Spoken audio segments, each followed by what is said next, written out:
So this is going to be a rare rant video on my channel. Sorry, it is what it is. The Bruins lost in a shootout to the Ottawa Senators. First and foremost, Senators deserve to win that game. So this is no hate against the Senators. They're a very good team, have a lot of good, young, promising players that are coming into their own. I'm happy for the Senators. Carolina, well, his numbers weren't spectacular in this game. I mean, he made some nice stops. He was having a good run. Olmark's out. Once Olmark comes back, I mean, the Senators have all the pieces to be a very dangerous team for a long time in the Eastern Conference. So this is no slight against the Senators. I think they're a great young team on the upward swing. I want to talk about the Bruins here because that's my hometown team. Jeremy Swayman had an extremely good game, especially early, first half of the game overall. He was getting hammered with a lot of shots, and yeah, he lit in some goals. But I thought he made some really spectacular saves. One that just comes to mind, the Bruins were on a power play, go figure. The Senators get an odd man rush the other way, and Swayman just makes this massive save to keep the Bruins ahead. So I think Swayman played well. But Swayman is also the reason why the Bruins lost that game. Hear me out before you just click off that button, unsubscribe. Hear me out. Well, yes, the Bruins' defensive management at the end of the game and the dumb icing of the puck, rushing the play, panicking with the puck did not help the situation with the Bruins. I mean, they even had a chance to score on the empty net and were not able to finish it.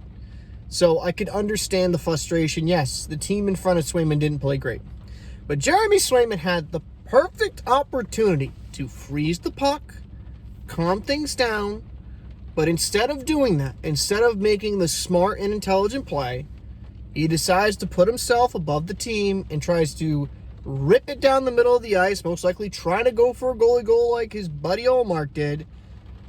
The slot was clogged. There was no way that was going to get over all those players. They keep possession, and then ultimately the Senators rip one right past Swayman, and they lose in shootouts. Jeremy Swayman in his last 5, 6, maybe even 7 games, I don't have the statistics right in front of me, he has looked really, really friggin' good. And you're starting to see the reason why the Bruins paid him $8.25 million. But you cannot make that big of a mental mistake in that moment. It's just backbreaking because it goes from it goes from 2 points to 1 point, and now their Bruins are currently out of the playoff picture. The Bruins are frustrating to watch. And they're frustrating to watch for many reasons. I feel like this team is very mistake-prone with the puck. They lack speed. And it seems like with any puck battle, most of the time, they're losing them. Now, on the face-off dot, this team has been really good. That's a big improvement. I like how they're winning face-offs. Lindholm was brought in for this reason. But the Bruins, at least in my opinion, they just don't have enough juice. You're like, well, they scored 5 goals, they scored this. It's just, even in the game, because I went to the game against the Tampa Bay Lightning in person. Even in that game, they were getting kind of outskated for most part. And if Swayman didn't have a great game, well, yes, I think it was a 6-2 win. That could have gone a completely different direction. The Bruins did a very good job of keeping things to the outside in that game, but still, like, the Bruins just seem very slow. They just don't have that extra gear. They don't have that guy that's just can really go and win a puck race, go win a puck battle. And they just struggle to maintain offensive zone pressure. I know there's a lot of blame to go around. It's not just one specific player. I think it's also kind of roster management overall by the front office, by the team they put on the ice. But this type of season shouldn't be completely unexpected. I kind of envision the Bruins as a wild card type team.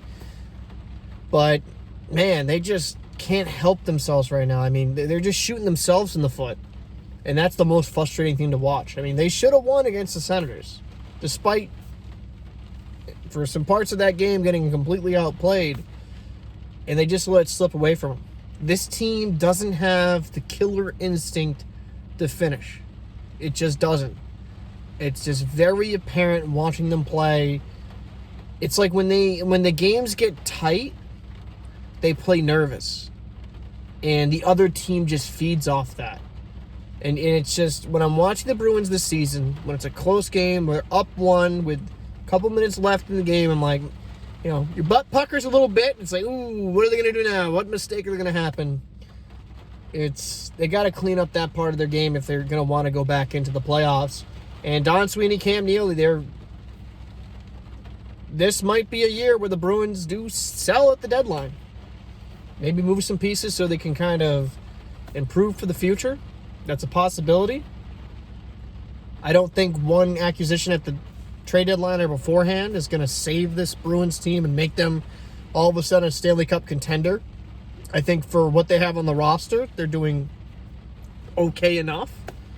But just losses like this, it's absolutely maddening to see. And it's just very preventable. It was on Swayman. Just freeze the puck. Take the time to get the whistle, then you maybe win the draw, settle things down. But he didn't. He went for the kill shot. I think he was trying to go for the goalie goal. He put himself above the team in that moment, and it cost him. But hey, I'd like to know your thoughts down below in the comment section. What did you think of that game? What did you think of Jeremy Swayman in it? I think he played great in the game. I just think that was a very costly mistake. So let me know your thoughts. I'm Captain Paul. I'll see you in the next one.